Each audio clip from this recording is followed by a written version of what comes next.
ఈనాడు cover చేయడం జరిగింది. ఇక 10 ఫలితాల్లో అమ్మాయిలది ఆధిపత్యం, అబ్బాయిల కంటే సుమారు 4% అధికంగా ఉత్తీర్ణులైన బాలికలకు అనే వార్తను చూడొచ్చు.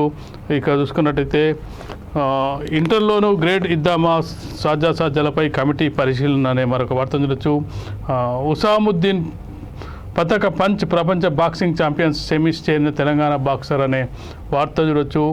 ఇక బగ్గుమన్న పాకిస్తాన్, ఇమ్రాన్ అరెస్టుతో బగ్గుమన్న పాకిస్తాన్ అనే వార్త. బెట్టింగ్ల ముఠ ఆట కట్టు అనే మరొక వార్త. ఉగ్రవాదులలో ఇంకెందరు పోలీసులు ఆరా, మరొకరి అరెస్ట్ అనే వార్త చూడొచ్చు. కృష్ణా జలాల పంచాయతీ ఢిల్లీకి అనే వార్త చూడొచ్చు. ఇవి ఈనాడులో మొదటి పేజీలో వచ్చిన ప్రధాన వార్తా కథనాలను చూసుకున్నట్టయితే, ఇక నమస్తే తెలంగాణలో చూసుకున్నట్టయితే దళితుల అభ్యున్నతికి కేసీఆర్ కృషి బేష్ అంటూ ముఖ్యమంత్రికి పలువురు బ్రిటన్ ఎంపీల ప్రశంసలు. యూకే పార్లమెంట్ హౌస్లో కేసీఆర్కు కృతజ్ఞత సభ అనే వార్త చూడొచ్చు. రైతు బంధుకు 5 ఏళ్లు, వ్యవసాయ రంగంలో సరికొత్త విప్లవం, రైతులకు నేరుగా 65,000 కోట్ల నగదు అనే ప్రత్యేక కథనాన్ని. ఇప్పటికి 5 ఏళ్లు పూర్తయింది. రైతు బంధు ఇస్తున్న ప్రభుత్వం రైతు బంధు 5 ఏళ్లు పూర్తి చేసుకున్న సందర్భంగా ప్రత్యేక కథనం చూడొచ్చు. రైతును రాజును చేసిన ముఖ్యమంత్రి కేసీఆర్ ప్రపంచవ్యాప్తంగా ప్రశంసలు. పెట్టుబడి సాయంతో రైతన్నకు దన్ను, సమూలంగా మరిగిన సాగు రూపురేఖలు, దేశానికి దిక్సూచిగా తెలంగాణ కేంద్రం సహా పలు రాష్ట్రాలకు రైతు బంధు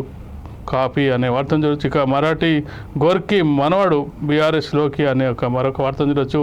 పారిశుద్ధ్యంలోనూ మనమే first, Swachh Bharat machine గ్రామీణలో number 1గా తెలంగాణ రాష్ట్రం అనే వార్తను చూడొచ్చు. 10లోనూ బాలికదే పై చేయి అనే వార్త. తీవ్ర తుఫాన్గా మారనున్న మోకాకు సంబంధించిన వార్త. ఎగ్జిట్లో హంగ్ ఎవరో కింగ్ అనే వార్తను చూడొచ్చు. ఇవి నమస్తే తెలంగాణలో మొదటి పేజీలో వచ్చిన వార్తలను చూసుకున్నట్టయితే, ముందుగా మనం చూసుకున్నట్టయితే 10th రిజల్ట్స్కి సంబంధించిన వార్తలు చూసుకున్నట్టయితే 10th ఫలితాలకు సంబంధించి వెలుగు దినపత్రికలో 10thలో పాస్ అయిన వాళ్ళు 86.60%, నిరుడితో పోలిస్తే 3.4% తక్కువే. ఫలితాల్లో నిర్మల్ టాప్, వికారాబాద్ లాస్ట్. 2793 బడుల్లో అందరూ పాస్, 25 స్కూళ్లలో ఒక్కరూ పాస్ కాలే. జూన్ 14 నుంచి అడ్వాన్స్ సప్లిమెంటరీ ఎగ్జామ్స్ అనే వార్తను చూడొచ్చు. 10th రిజల్ట్స్ రిలీజ్ అయ్యాయి. 86.60% మంది స్టూడెంట్లు పాస్ అయ్యారు. పోయినేడాది పాస్ పర్సెంటేజీ 90% కాక ఈసారి 3.40 తగ్గింది. బుధవారం ఎన్సీఈఆర్టీ భవనంలో school education director Shri Devasena, ప్రభుత్వ పరీక్షల విభాగం డైరెక్టర్ కృష్ణారావుతో కలిసి విద్యాశాఖ మంత్రి ఇందారెడ్డి 10వ తరగతి పరీక్షా ఫలితాలను విడుదల చేశారు. మొత్తం 4,84,370 మంది రెగ్యులర్ స్టూడెంట్స్ పరీక్ష రాయగా వారిలో 4,19,460 మంది పాస్ అయ్యారు. వీరిలో అబ్బాయిలు 2,43,186 మంది గాను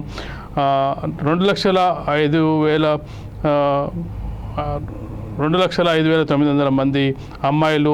మొత్తంగా చూసుకుంటే ఉత్తీర్ణత శాతం అబ్బాయిల కంటే అమ్మాయిలది ఎక్కువ ఉందనే వార్తను చూసుకున్నట్టయితే ఇక్కడ ఈనాడులో చూడొచ్చు. ఈనాడులో చూసుకున్నట్టయితే 10 ఫలితాల్లో అమ్మాయిలదే ఆధిపత్యం, అబ్బాయిల కంటే సుమారు 4% అధికంగా ఉత్తీర్ణులైన బాలికలు అనే వార్తను చూసుకున్నట్టయితే మొత్తం పరీక్షలో 86.60% ఉత్తీర్ణత శాతానికి సంబంధించిన వార్తను చూడొచ్చు. నిరుడు కంటే 4.4% తగ్గిందనే వార్తను చూడొచ్చు.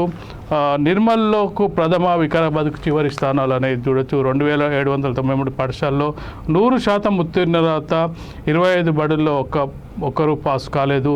ఇక్కడ ఫలితాలు ప్రకటిస్తున్న విద్యాశాఖ మంత్రి. అలాగే చూసుకున్నట్టయితే ఇందారెడ్డి దేవసేన విద్యాశాఖ డైరెక్టరు. ఇక్కడ మనం చూడొచ్చు. ఈ వార్త నమస్తే తెలంగాణలో కూడా మనం చూడొచ్చు. 10లోనూ బాలికలదే పైచేయి. 88.5% అదరగొట్టిన అమ్మాయిలు 88.5% ఉంటే అబ్బాయిలు 84.68% ఉత్తీర్ణత. ఓవరాల్గా ఉత్తీర్ణత శాతం చూసుకున్నట్టయితే 86.60% నమోదు. నిర్మల్ జిల్లా ఫస్ట్ ప్లేస్లో ఉండగా వికారాబాద్ లాస్ట్. గురుకులాల్లో రాష్ట్ర సగటును మించి ఉత్తీర్ణత ఫలితాలను విడుదల చేసిన మంత్రి సబిత. అత్యధికంగా గణితంలో ఫెయిల్. జూన్ 14 నుంచి అడ్వాన్స్ పరీక్షలు అనే వార్తను చూడొచ్చు. మొత్తానికి చూసుకున్నట్టయితే ఇప్పుడు 10 ఫలితాల్లో గ్రేడింగ్ ఇస్తున్న రాష్ట్ర ప్రభుత్వం ఇంటర్లో కూడా గ్రేడింగ్ ఇవ్వాలనే ఆలోచనిస్తున్నట్టుగా మనం ఈనాడులో ఒక వార్తను చూడొచ్చు. ఇంటర్లోనూ గ్రేడ్లు ఇద్దామా, సాధ్యాసాధ్యాలపై కమిటీని నియమించే యోచనలో సర్కారు 10వ తరగతుల్లోనూ ఆన్లైన్ మూల్యాంకనం అనే వార్తను లోపల పేజీలో ఇవ్వడం జరిగింది. ఇక చూసుకున్నట్టయితే మరొక ముఖ్యమైన వార్తను అన్ని పేపర్లు కవర్ చేసిన వార్తను చూసుకున్నట్టయితే కర్ణాటక ఎన్నికలు హోరాహోరీగా జరగడం జరిగింది. కాంగ్రెస్ బీజేపీల మధ్య నువ్వా నేనా అన్నట్టుగా బీజేపీ అధికారాన్ని నిలబెట్టుకోవడానికి శతవిధాల ప్రయత్నిస్తున్న సందర్భంలో ప్రధాని మోడీ అలాగే అగ్ర నాయకులందరూ కూడా ప్రచారం నిర్వహించడం జరిగింది. మరోవైపు ప్రభుత్వ వ్యతిరేకత అలాగే కాంగ్రెస్ రాహుల్ గాంధీ యాత్ర ఇలాంటి పర్యటనల నేపథ్యంలో కాంగ్రెస్ పార్టీ అధికారంలోకి వస్తుందని అత్యధిక సర్వేలు నమోదైన నేపథ్యంలో ఎగ్జిట్ పోల్ సర్వే సైతం కాంగ్రెస్కే స్వల్ప మొగ్గు అనేది మనం ఈనాడులో చూసుకున్నట్లయితే కాంగ్రెస్కే స్వల్ప మొగ్గు. కర్ణాటకలో అధిక స్థానాలు ఆ పార్టీకే రెండో స్థానానికి భాజపా పరిమితం. అధిక ఎగ్జిట్ పోల్స్ తెలిసింది ఇదే. హంగు అని కొన్ని భాజపా మరికొన్ని కూడా రాయడం జరిగింది. ఒకటి రెండు భాజపా కూడా గెలుస్తుందని రాయడం జరిగింది. ఎక్కువ అయితే కాంగ్రెస్ వైపు మొగ్గు చూపడం జరిగింది. కర్ణాటక ఎన్నికల్లో హోరాహోరీ పోటీ నెలకొన్న కాంగ్రెస్కే స్వల్ప మొగ్గుందని ఎగ్జిట్ పోల్స్ తేల్చాయి. జాతీయ కర్ణాటక మీడియా సంస్థలు చేపట్టిన పోల్స్లో మెజార్టీ కానీ అత్యధిక స్థానాలు కానీ కాంగ్రెస్ సాధించే అవకాశం ఉందని వెల్లడైంది. కొన్నిటి ఎగ్జిట్ పోల్స్లోనూ హంగు అవకాశం ఉందని తేల్చింది. భాజపాకు మెజార్టీ వస్తుందని Jan Ki Baat news nations polls పేర్కొన్నాయి. బెంగళూరులోనూ కాంగ్రెస్కే విజయావకాశాలు ఉన్నాయని పోల్స్ తేల్చాయి. బుధవారం సాయంత్రం పోలింగ్ ముగిశాక ఎగ్జిట్ పోల్స్ మీడియా సంస్థలు వెల్లడించాయి. 224 స్థానాలు జరిగిన ఎన్నికల్లో అవి ఏం చెప్పాయో మనం ఒకసారి చూసుకున్నట్టయితే ఇండియా టుడే యాక్సిస్ సర్వేని చూసుకున్నట్టయితే కాంగ్రెస్కు అత్యధిక స్థానాలు సంపూర్ణ మెజార్టీ ఇవ్వడం జరిగింది. 122 నుంచి 140 స్థానాలు. బీజేపీకి కేవలం 62 నుంచి 80 స్థానాలు. ఇక కీలకంగా మారుతుంది అనుకుంటున్న జేడీఎస్ 20 నుంచి 25 స్థానాలు ఇవ్వడం జరిగింది. ఇక news today Chanakya 24 hours news 24 120 కాంగ్రెస్కు 92, బీజేపీకి 12, చాలా తక్కువ సంఖ్యలో జేడీఎస్కి ఇవ్వడం జరిగింది. ఇక ABN news C voter survey 100 112 ఇది కొంచెం అటు ఇటు అయితే హంగ్ అయ్యే పరిస్థితి ఉంది. 100 నుంచి 112, బీజేపీ కూడా 83 నుంచి 95, ఇక జేడీఎస్కి 21 నుంచి 29. రిపబ్లిక్ టీవీ టీ మార్క్ కూడా దాదాపుగా హంగు అనే కోణంలోనే ఇవ్వడం జరిగింది. 94 108 మధ్యలో, 85 100 దాదాపు ఈక్వల్ అన్నట్టుగా ఇవ్వడం జరిగింది. ఇండియా టుడే సిఎక్స్ సర్వే 20 నుంచి 24 జేడీఎస్కి ఇవ్వడం జరిగింది. ఇక టీవీ9 భారత్ వర్ష్ పోల్ స్టార్ట్ కూడా ఇది దాదాపుగా కూడా హంగు దిశగానే ఇవ్వడం జరిగింది. 99 109 88 98 21 26. జీ న్యూస్ మ్యాట్రిక్ 103 118 79 94, జేడీఎస్కి 25 33. ఇక న్యూస్ 18 పోల్ కాంగ్రెస్కి 103, బీజేపీకి 94, జేడీఎస్కి 25. టైమ్స్ నౌ చూసుకున్నట్టయితే కాంగ్రెస్కు 113, బీజేపీ 85, జేడీఎస్ 23. పీపుల్స్ పల్స్ చూసుకున్నట్టయితే 107 నుంచి 119, కాంగ్రెస్ 78 నుంచి 90, బీజేపీ 23 నుంచి 29. న్యూస్ నేషనల్ చూసుకున్నట్టయితే అలాగే సువర్ణ న్యూస్ ఈ రెండు మాత్రం బీజేపీకి అనుకూలంగా ఫలితాలను ఇవ్వడం జరిగింది. ఇదే వార్త మనం వెలుగు దినపత్రికలో కూడా చూడొచ్చు. కర్ణాటకలో హోరాహోరీ కాంగ్రెస్ బీజేపీ మధ్య టైట్ ఫైట్. ఎగ్జిట్ పోల్స్ ఫలితాల్లో కాంగ్రెస్కు స్వల్ప ఆధిక్యం. హంగ్ అసెంబ్లీకి కూడా ఛాన్స్. కింగ్ మేకర్గా మళ్ళీ జేడీఎస్ 70% పోలింగ్ నమోదు. 13 ఫలితాలు. కర్ణాటక అసెంబ్లీ ఎన్నికల్లో కాంగ్రెస్ బీజేపీ మధ్య హోరాహోరీ పోరు నెలకొంది. బుధవారం కర్ణాటక అసెంబ్లీ ఎన్నికల ఎగ్జిట్ పోల్స్ ఫలితాల్లో కాంగ్రెస్ స్వల్ప మెజారిటీతో అధికారంలోకి వస్తుందని పలు సర్వే సంస్థలు అంచనా వేశాయి. 10 ఎగ్జిట్ పోల్స్లో 5 పోల్స్ కాంగ్రెస్కు మెజార్టీని కట్టబెట్టాయి. 2 పోల్స్ బీజేపీకి మెజార్టీ వస్తుందని తేల్చాయి. మిగతా పోల్స్ మాత్రం హంగ్ ఏర్పడుతుందని, మళ్ళీ కింగ్ మేకర్గా చక్రం తిప్పేందుకు జేడీఎస్కు ఛాన్స్ దక్కనున్నట్లు స్పష్టం చేశాయి. అయితే ఎగ్జిట్ పోల్స్ ఫలితాలు ఎలా ఉన్నా గెలుపు తమదేనని బీజేపీ, కాంగ్రెస్, జేడీఎస్ ధీమా వ్యక్తం చేస్తున్నాయి. ఎగ్జిట్ పోల్స్కు మించి భారీ మెజార్టీని సాధిస్తామని కాంగ్రెస్ నేతలు మే 13న వచ్చే అసలు రిజల్ట్స్ తమదే విజయమని బీజేపీ నేతలు స్పష్టం చేస్తున్నారు. సొంతంగానే ప్రభుత్వాన్ని ఏర్పాటు చేసేందుకు కావాల్సిన మెజార్టీ సాధిస్తామని జేడీఎస్ కూడా ధీమా వ్యక్తం చేసింది. ఇక రాష్ట్రంలో ఆప్, ఎన్సీపీ పార్టీల ప్రభావం పెద్దగా లేనట్లేనని ఎగ్జిట్ పోల్స్ కూడా తేల్చడం జరిగింది. ఇక్కడ చూసుకున్నట్టయితే టోటల్గా 224 సీట్లలో 113 సీట్లు రావాల్సి ఉంది. మ్యాజిక్ ఫిగర్కి దాదాపు చూసుకున్నట్టయితే Times Now, Zee news hung దిశగా కొనిస్తే సువర్ణ న్యూస్ అలాగే రిపబ్లికన్ న్యూస్ మాత్రం బీజేపీకి అనుకూలంగా ఇవ్వడం జరిగింది. 10 సంస్థలు నిర్వహించిన వాటిల్లో 5 సంస్థలు బీజేపీకి ఓడిపోతుందని చెప్పి 5 సంస్థలు ఇవ్వడం జరిగింది. కాంగ్రెస్ గెలవబోతుందని చెప్పి ఒక 2 సంస్థలు కాంగ్రెస్ అనుకూలంగా మిగతా 3 సంస్థలు హంగు దిశగా ఉంటుందని చెప్పడం జరిగింది. మొత్తానికి చూసుకుంటే కర్ణాటక ఎన్నికల ఫలితాలు తెలంగాణపై కూడా ప్రభావం పడుతుందనే ఉద్దేశంతో చాలామంది ఇక్కడ భావిస్తున్నారు. త్వరలో డిసెంబర్లో జరగనున్న ఎన్నికల్లో కర్ణాటక ఎన్నికల్లో కాంగ్రెస్ గెలిచినట్టయితే ఆ ప్రభావం తెలంగాణపై కూడా పడుతుంది. తెలంగాణలో కూడా పాజిటివ్ వే వచ్చే అవకాశం ఉందనేది కూడా ఇక్కడ సర్వత్రా వినిపిస్తున్న చర్చగా చూడొచ్చు. ఇక వెలుగు దినపత్రికలో మరిన్ని వార్తలను చూసుకున్నట్టయితే ఉగ్రవాదులను మజ్లిస్ పెంచి పోషిస్తుందంటూ బండి సంజయ్ విమర్శలకు సంబంధించిన వార్తను చూడొచ్చు. పవర్ కోసం ఆ పార్టీకి బీఆర్ఎస్ కాంగ్రెస్ మద్దతు ఇస్తున్నాయి. ప్రజల ప్రాణాల కంటే ఆ పార్టీలకు అధికారమే ముఖ్యం.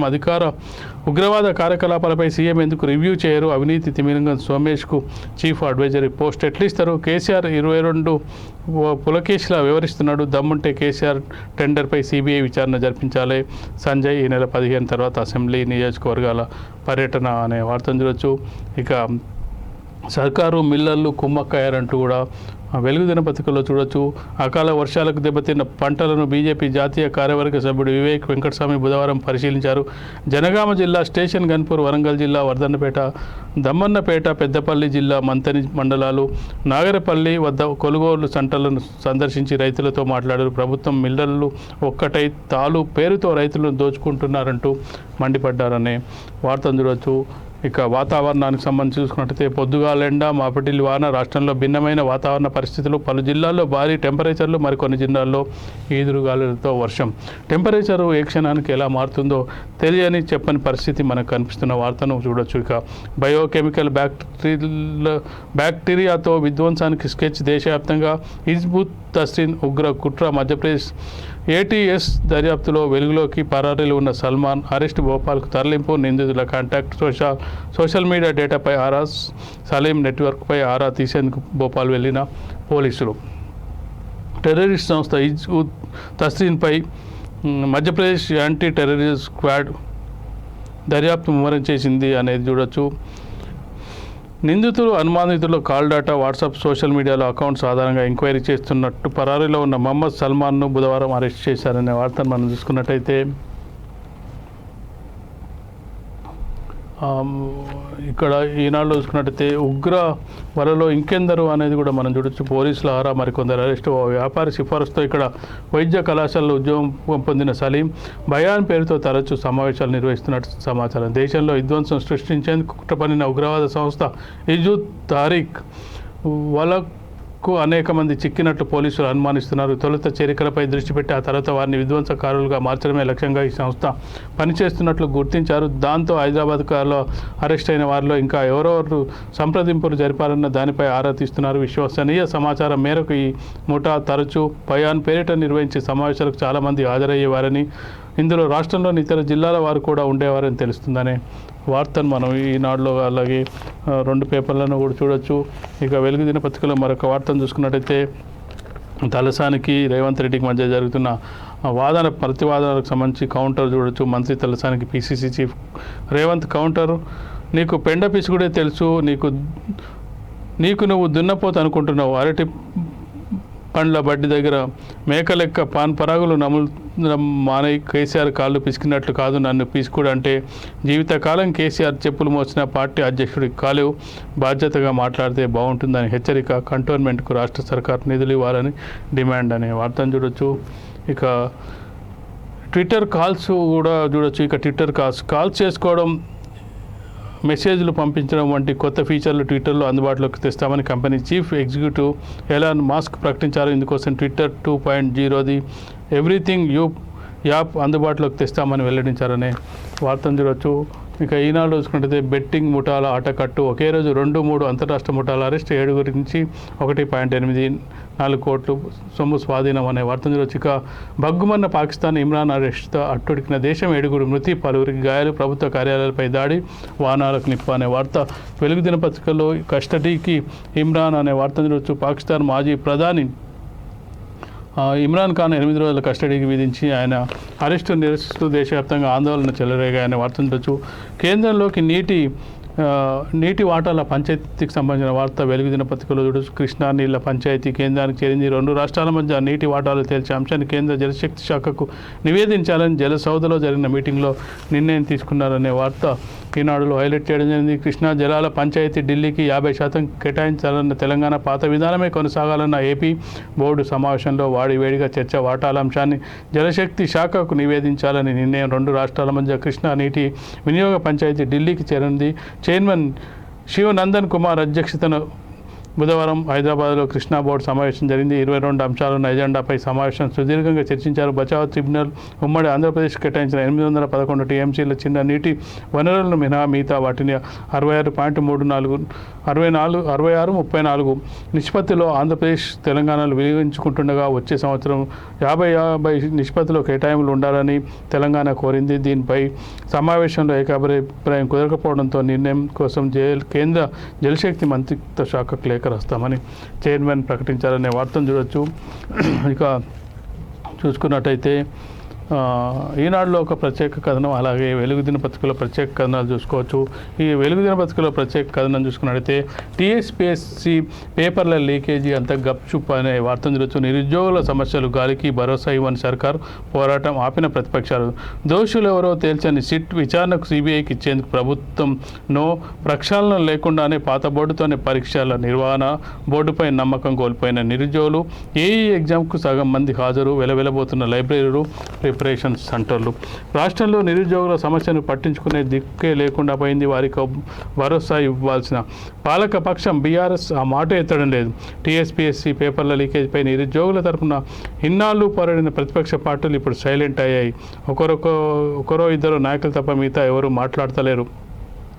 లీకేజీ ఆరోపణలు ఎదుర్కొంటున్న పాత బోర్డు ఆధ్వర్యంలోనే మళ్లీ పరీక్షలు నిర్వహిస్తుండడంతో నిరుద్యోగులు ఆ ఎగ్జామ్స్ రాసేందుకు పెద్దగా ఇంట్రెస్ట్ చూపట్లేదు. ఏఈ పరీక్షకు అప్లై చేసుకున్న వాళ్ళలో సగం మంది మాత్రమే అటెండ్ కావడం ఇందుకు నిదర్శనం. గతంలో నిర్వహించిన ఏఈ పరీక్షకు 70% పైగా అభ్యర్థులు హాజరు కాగా మంగళవారంలో నిర్వహించిన పరీక్షలకు కేవలం 51% మంది అటెండ్ అయ్యారు. ఈసారి పేపర్లు లీక్ కావన్న నమ్మకాన్ని పకడ్బందీగా కండక్ట్ చేస్తామని భరోసా ఇవ్వని ప్రభుత్వం కానీ టీఎస్పీఎస్సీ కానీ కల్పించలేకపోతున్నాయి. దీంతో చాలామంది నిరుద్యోగులు ప్రిపరేషన్ను పక్కన పెట్టేశారు. ఉద్యోగ నోటిఫికేషన్ల ముందు కిటకట్టలాడిన హైదరాబాద్లోని Chikkadpally central library, Ashok Nagar study halls ఇప్పుడు బోసిపోయి కనిపిస్తున్నాయని చూసుకున్నట్టయితే ఉధృతంగా పోరాడి టీఎస్పీసీ పేపర్లు లీక్ అయిన మొదట్లో Congress, BJP, BSP, YSR, TJ సహా పలు రాజకీయ పార్టీలు, ప్రజా సంఘాలు యువతకు మద్దతుగా ఆందోళన చేశాయి.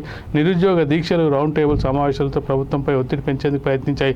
పేపర్ల లీకేజ్తో బోర్డు చైర్మన్కు సంబంధం లేదని ప్రభుత్వం సమర్థించుకునే ప్రయత్నం చేయగా చైర్మన్ ఆధీనంలోనే పేపర్లు ఉంటాయని ఆధారాలతో ప్రతిపక్షాలు ఎదుట బయటపెట్టాయి. న్యాయ పోరాటం చేయడంతో పాటు జిల్లాల్లోనూ ఉద్యమాలు సాగించాయి. కొద్ది రోజుల నుంచి ప్రతిపక్షాలు కూడా ఈ అంశంపై క్రమేణా సైడ్ అవుతున్నాయి. కొందరు నాయకులు మాత్రమే అప్పుడిప్పుడు ఈ అంశంపై స్పందిస్తున్నారు. ఒకవైపు ఎగ్జామ్స్ అవుతూనే ఉన్నాయి, పాత బోర్డు ఆధ్వర్యంలో నడుస్తున్నాయి. నిరుద్యోగులకు భరోసా అటు ప్రభుత్వం ఇవ్వట్లేదు, ప్రతిపక్షాలు కూడా మెల్లమెల్లగా పోరాటాన్ని తగ్గించుకున్నాయనేది ఈ వార్త సారాంశంగా చూడొచ్చు. ఇక మరొక వార్తను చూసుకున్నట్లయితే ఈనాడులో ప్రత్యేక కథనాన్ని, బతికి సాధిద్దాం బిడ్డ, అంచనాలు అందుకోలేక అమ్మానాన్నలకు చెప్పలేక ఒత్తిడికి గురవుతున్న వాళ్ళ పరిస్థితికి సంబంధించిన వార్తను చూడొచ్చు. ఒత్తిడితో కఠిన నిర్ణయాలు తీసుకుంటున్న విద్యార్థులు, భవిష్యత్తు అంధకారం అనే భావంతో బలవన్ మరణాలు, 5 దశల్లో ఎప్పుడు గుర్తించిన ఆత్మహత్యలు నివారించవచ్చంటున్న నిపుణులు, ఆశలు, ఆకాంక్షలు, వాస్తవాల నడుమ ఉక్కిరి బిక్కిరవుతున్న చిన్నారుల కఠిన నిర్ణయాలను తీసుకుంటున్నారు. ఒత్తిడికి గురై అర్థంతరంగా జీవితాలను ముగిస్తూ కన్నవారికి కడుపు కోత మిగులుస్తున్నారు. ఇంటర్ ఫలితాల నేపథ్యంలో రాష్ట్రంలో 12 మంది విద్యార్థులు బలవన్ మరణాలకు పాల్పడ్డారు. ఏడాదికేడాది ఇలా విద్యార్థుల ఆత్మహత్యలు పెరుగుతుండడం ఆందోళనకర పరిణామం. పోటీతత్వం మెరుగైన ప్రతిభ చూపాలనే ఒత్తిడి, తల్లిదండ్రుల ఆకాంక్షలు నెరవేర్చలేకపోతున్నామనే ఆందోళన, భవిష్యత్తు లేదనే భయంతో ఆత్మహత్యలు చేసుకుంటున్నారు. పరీక్షల్లో తప్పామని కొందరు మార్కులు తక్కువ వచ్చాయని, ఇంకొందరు తక్కువ మార్కులు వస్తాయేమని ఫలితాలు మరికొందరు తనువు చాలిస్తున్నారు. 10వ తరగతి మంచి మార్కులు వచ్చినా ఇంటర్ అదే స్థాయిలో మార్కులు సాధించలేకపోతున్నామని నిరాశ కొందరు ఆత్మహత్యలు చేసుకుంటున్నారని నిపుణులు విశ్లేషిస్తున్నారు. దూర ప్రాంతాల నుంచి పట్టణాలు, నగరాలకు చదువుల కోసం వచ్చే పిల్లలు తల్లిదండ్రుల దూరంగా ఉంటూ పూర్తి స్థాయిలో విద్యా సంస్థలకే పరిమితం అవుతుండడం కూడా ఒత్తిడికి కారణం. ఏటేటా పెరుగుతున్న ఈ మరణాలను చూసుకున్నట్లయితే విద్యార్థుల ఆత్మహత్యలు ఏటా పెరుగుతున్నట్లు జాతీయ నేర రికార్డు బ్యూరో నివేదికలు స్పష్టం చేస్తున్నాయి. దేశంలో భారీ సంఖ్యలో విద్యార్థుల ఆత్మహత్యలు కొనసాగుతుండగా రాష్ట్రంలో 17 నుంచి 21 4 కాలంలో చూసుకున్నట్టయితే మధ్య 2 ఏళ్ళు తగ్గినప్పటికీ అయితే అత్యధికంగా 2021లో పిల్లలు ఆత్మహత్యలు చేసుకోవడం గమనార్హం. 2021లో రాష్ట్రంలో 10,171 మంది మరణాలకు పాల్పడగా వారిలో విద్యార్థులే 567 మంది ఉన్నట్లు నేషనల్ జాతీయ నేర రికార్డుల బ్యూరో ఇక్కడ స్పష్టం చేయడం జరిగింది. దేశవ్యాప్తంగా మొత్తం ఆత్మహత్యలు చేసుకున్న వారిలో పరీక్షలో ఫెయిల్ అయ్యాము అనే కారణంతో చేసుకున్న వారు 1% ఉన్నారనేది కూడా మనం చూడొచ్చు. మొత్తానికి ఆత్మహత్యలకు గుర్తిస్తే 5 దశల్లో గుర్తిస్తే వాళ్ళు ఆత్మహత్యకు పాల్పడబోరని నిపుణులు సూచిస్తున్న అంశాన్ని మనం చూడొచ్చు. ఇవి ఈరోజు ప్రధాన దినపత్రికలో వచ్చిన ముఖ్యమైన వార్తలు. వాటికి సంబంధించిన విశ్లేషణ పేపర్ మిత్ర కార్యక్రమం లక్ష్యం సమాజహితం విత్ న్యూస్.